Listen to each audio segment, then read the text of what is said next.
ছোটবেলা থেকেই সবার জন্যই খুব পরিচিত একটি বিষয় গণিত। অনেকের কাছে গণিত বিষয়টা শার্লক হোমস নোভেলের মতো এক্সাইটিং, আবার অনেকের জন্য তা ডার্ক সিরিজ থেকেও জটিল। আসলে গণিত হচ্ছে মার্ভেল মুভি। যার ভালো লাগে তার কাছে গণিত নেশার মতো, চোখ বন্ধ করলে ফর্মুলাগুলো বাস্তব রূপে চোখের সামনে ভেসে ওঠে। অন্যথায় গণিতকে বাজিমাত করা একটু কষ্টসাধ্যই বটে। তাই অনার্সে গণিত নিয়ে পড়তে হলে অবশ্যই গণিতের প্রতি তোমার ভালোবাসা থাকতে হবে। গণিতকে থ্রিলার মুভির মতো এনজয় না করলেও 4 বছর গণিত খুবই কষ্টকর মনে হবে। 4 বছরে মেজর নন মেজর মিলিয়ে টোটাল 31টি কোর্স রয়েছে, যার প্রতিটি গণিতকে কমপ্লেক্স ভাবা স্টুডেন্টদের জন্য পাহাড় কেটে সোজা করার মতো। সাধারণত গণিতের অনার্স কোর্স 4 বছরের। সাবজেক্টটি বাংলাদেশের কোন কোন বিশ্ববিদ্যালয়ে পড়ানো হয়?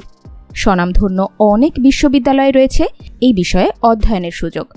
ঢাকা বিশ্ববিদ্যালয়, জাহাঙ্গীরনগর বিশ্ববিদ্যালয়, জগন্নাথ বিশ্ববিদ্যালয়, রাজশাহী বিশ্ববিদ্যালয়, খুলনা বিশ্ববিদ্যালয়, এছাড়া সরকারি বিশ্ববিদ্যালয়গুলোতে পড়ানো হয়। এছাড়াও অনেক বেসরকারি বিশ্ববিদ্যালয়ে পিওর সাবজেক্ট হিসেবে গণিতের গুরুত্ব অনেক বেশি।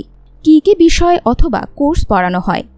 মেজর, মাইনর এবং প্র্যাকটিক্যাল কিছু কোর্স সহ প্রায় 31টি কোর্স রয়েছে 4 বছরের অনার্স কোর্সে। Major course: fundamental mathematics, differential calculus, integral calculus, linear algebra, number theory, analytical geometry. Non major course: wave and mechanics, electricity and magnetism, introduction to probability, introduction to statistics. এ বিষয়ে পড়াশোনা শেষ করে সরকারি চাকরির ক্ষেত্রগুলো কি কি? বাংলাদেশে সাবজেক্ট অনুযায়ী চাকরির সুযোগ খুবই ক্ষীণ।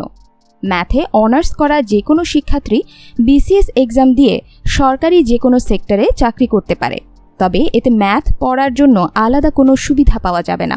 তবে আমাদের দেশে ম্যাথের স্টুডেন্টরা ব্যাংকের ভালো পদে চাকরি করেন। সবথেকে বড় যে সুবিধা সেটি হলো ম্যাথ কোর্স সব বিশ্ববিদ্যালয়েই আছে, সুতরাং ম্যাথের টিচারও দরকার হয় সকল ভার্সিটিতেই, যা আসলেই একটা ভালো সুযোগ ম্যাথের স্টুডেন্টদের জন্য। এ বিষয়ে পড়াশোনা শেষ করে প্রাইভেট চাকরির ক্ষেত্র কীরকম? প্রাইভেট চাকরির ক্ষেত্রে প্রাইভেট বিশ্ববিদ্যালয়ে লেকচারার হিসেবে জয়েন করা সবচেয়ে সুবিধাজনক। এছাড়া বিভিন্ন প্রাইভেট ব্যাংকগুলোতেও চাকরির সুযোগ আছে। পড়াশোনা করে বিশ্ববিদ্যালয়ে লেকচারার হওয়ার সুযোগ কেমন?